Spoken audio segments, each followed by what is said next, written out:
Steve Robbins here. Welcome to the Get It Done Guys quick and dirty tips to work less and do more. Europa was distraught. The customer never called me back to place an order. Now I'll never meet my quarterly numbers. She's working in the outbound sales division of Green Growing Things, selling ficus trees to local businesses to help spruce up their environment. Get it? Ficus trees? Spruce? Sometimes I'm so funny, I can hardly stand it. She's doing great on her outbound call volume, and with the help of her cybernetic son Thomas, she's managing over 100 phone calls per hour. But customers aren't calling back to place orders. This happens all the time. A coworker promises to get you information you need. A significant schmoopy promises to drop off the leather and lace feather duster assortment you ordered from Restoration Hardware. Then they don't deliver and you're left with a dusty living room. We could get so much done in life if it weren't for those pesky people who don't get stuff done. Sure, in an ideal world, we would have a device that lets us take over their minds and turn them into mere instruments for carrying out our will. But as I lament more and more often these days, this is not an ideal world. Well, if they won't move things forward, there's only one person left to do it, you. You're going to have to start taking matters into your own hands because, seriously, who wants to spend a lifetime waiting for other people to stand up and deliver? Take control of the conversation. Whenever you're dealing with another human being, mentally take control of the relationship. Now, I don't mean in the stiletto heels and whips sort of way. How does anyone walk in stilettos anyway? But in the keep things moving along kind of way. Eliminate any expectations you have that they will pull their own weight in moving things along, and that way, they won't have the chance to cruelly reject you. I was a popular child, you see. The other kids always invited me to play with them. If by invited you mean they ran in the other direction, called me names, threw rocks at me, and cruelly rejected me. I quickly learned that if I waited in my bedroom for the phone to ring, it never would. This was back when phones were still physically attached to the wall. So, I had to resort to picking it up and inviting them to my social events. When you're pursuing a prospect, a client, a job offer, or a schmoopy, don't wait for them to call. After you've made the first move, don't say, "Let me know a few times when we can talk, and we'll put something on the calendar."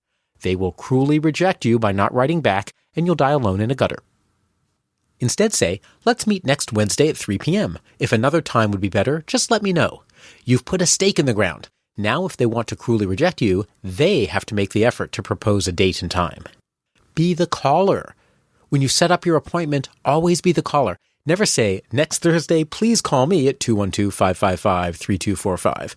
First of all, that's not your phone number, so if they do call, they won't reach you. But, more importantly, they can still flake out or cruelly reject you by simply not calling even though you gave them a date and time. So instead, get their number and call them. That way you keep control all the way up to the moment when you reach them or you go to their voicemail. And if you go to their voicemail, tell them when you'll call back next. Of course, if it's the 19th time you've gone to their voicemail, you should probably take the hint and realize that they are passively aggressively saying, "Thank you, but I'm not interested in continuing this relationship." That's not so cruelly rejecting you, but it's still rejection. Oh well. Take control of action items. When you finally reach them and have a satisfying, productive meeting, you will, of course, leave the meeting with specific action items for you each to do. And guess who will make sure that happens? You guessed it, you. Most of the meetings those other people run never quite get to action items. No matter who's running the meeting, make sure that you end with everyone verifying what actions they'll take and by when. Just say, "I want to be absolutely sure I understand what we'll each do." Then run through the items and hammer the point home that you're no pushover. You're here to take names, kick butt, and get stuff done. Also, listen to my episode on how to run a good meeting. There is a link in this episode's transcript. Schedule the next call. Finally, when the meeting's done, declare that it is time to schedule the next call. Once again, you drive the process. Choose the date, time, and location. If they say, "Oh, we don't have our calendar right now," say, "That's fine. Let's just tentatively set a date and let me know if that doesn't work." Then email everyone and remind them. Once again, you can always reschedule, but by having something on the calendar, you can be sure that things will move ahead even if you have no further communication until then. A year ago, a young man named Eric saw me give my Living an Extraordinary Life presentation, there's a link in this episode's transcript, and asked me to be his mentor. I told him yes, as long as he did all the work. He did. He called, he suggested dates and times to get together, he had me commit to a time and a place, and he followed up to make sure that we kept a meeting on the calendar. There's power and strength to making things happen.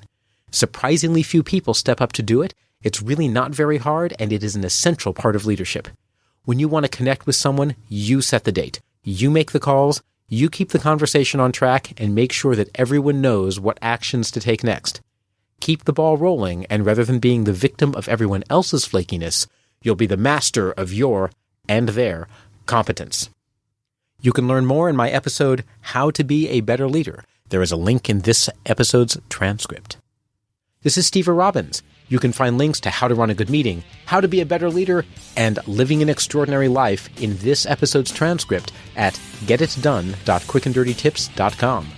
If you or anyone you know wants to change the world, I can help with strategy, communications, networking, and growth strategies. Contact me through my website at steverrobbins.com. That's SteverRobbins.com. Work less, do more, and have a great life.